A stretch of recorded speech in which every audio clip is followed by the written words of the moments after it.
Baik, Pak Marwan, saya ingin bicara sedikit soal potensi ayah Peggy yang katanya akan dikenai tuduhan obstruction of justice. Apa yang terjadi di situ, Pak Marwan? Kalau saya gini, Mbak, kalau kita akan fokus ke Peggy Setiawan, Mbak, bukan ke ayahnya. Tadi mungkin mohon izin Jenderal, saya mungkin agak meluruskan dikit. Itu kalau nggak salah BlackBerry itu bukan ke Rivaldi, ke Dani. Dani, ancaman itu ke Dani sampaikan ke Sudirman. Si Dani ini sendiri dikatakan fiktif. Iya. Satu ya. Yang kedua, saya lihat memang banyak janggal, Mbak. Ini penyebab kematian itu salah satunya karena pukulan di sini, Mbak, rahang. Yang memukul di dalam keterangan itu adalah Dani fiktif. Sementara yang pelaku yang terpidana itu sekarang, Mbak, yang terpidana sekarang ini, dia hanya memukul satu, aku lihat. Yang agak parah itu memukul menggunakan ini bambu di belakang. Penyebab kematian bukan karena bambu. Penyebab kematian itu ada yang di rahang dan ada di kepala. Tapi tidak diketahui siapa yang memukul. Yang rahang itu si Dani, tapi Daninya fiktif. Oke. Yang mengejar yang tadi, Mbak, yang punya masalah ke geng motor ekstasi ini adalah si Andi. Karena mereka minum-minum, menyampaikan si Andi mengatakan ada masalah pada geng motor ekstasi, si korban lewat. Kan dari si Andi, tapi Andinya juga fiktif. Andinya fiktif. Perkara ini menurut saya janggal sekali. Perkara fiktif. Perkara ini perkara fiktif. Perkara fiktif, saya katakan. Perkara fiktif. Seluruh tapi, perkara ini adalah fiktif. Ya itu pelaku utamanya kan fiktif semua, 2 orang. Perkara 2 orang.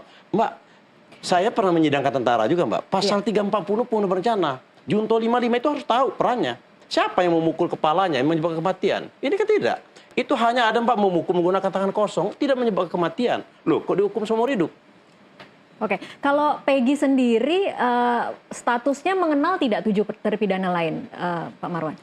Terpidana tidak mengenal Peggy, Peggy tidak mengenal terpidana. Tidak mengenal sama sekali 7-7-nya? Tidak mengenal. Termasuk yang sudah bebas, Saka Tatal? Iya. Benar nih Pak Marwan, tidak kenal sama sekali? Kalau menurut pengakuan tidak mengenal. Oke. Dan terpidana juga tidak mengenal Peggy? Iya. Dan ini banyak kejanggalan juga, Mbak. Di DPO itu, kan di DPO 3 orang, saya bilang. Maka saya ceritakan tadi, DPO 3 orang. Si Dani, si Andi, si Peggy Perong. Nah, kalau DPO berarti udah tersangka. Tahun 2016. Ini klien kami ditersangkakan tanggal 22 Mei kemarin. Dijadikan tersangka. Kan lucu loh. Kalau untuk menjadikan tersangka, kalau bukan ditertangkap tangan, mungkin Pak Gerel lebih tahu daripada saya. Perkapnya ada aturannya. Dipanggil sebagai saksi, digelar perkara. Ini tidak.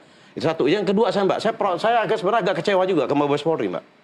Kalau mengatakan Rudiana itu tidak bersalah, soal prosedur. Loh, saya begini, mohon izin Jenderal, saya mengatakan, saya membaca di dalam putusan, si Rudiana itu menyiapkan surat perintah sendiri. Di dalam putusan itu. Dia kanit loh, kanit narkoba, mengajak anggotanya untuk menangkapin orang-orang itu. Boleh nggak? Saya tanya. Ini preman atau Polri? Kan gitu loh. Iya. Nggak boleh. Makanya saya bilang, kita ini kan Polri ini, institusi Polri sangat bagus, Mbak. Apalagi di bawah kepemimpinan Pak Listio Sigit.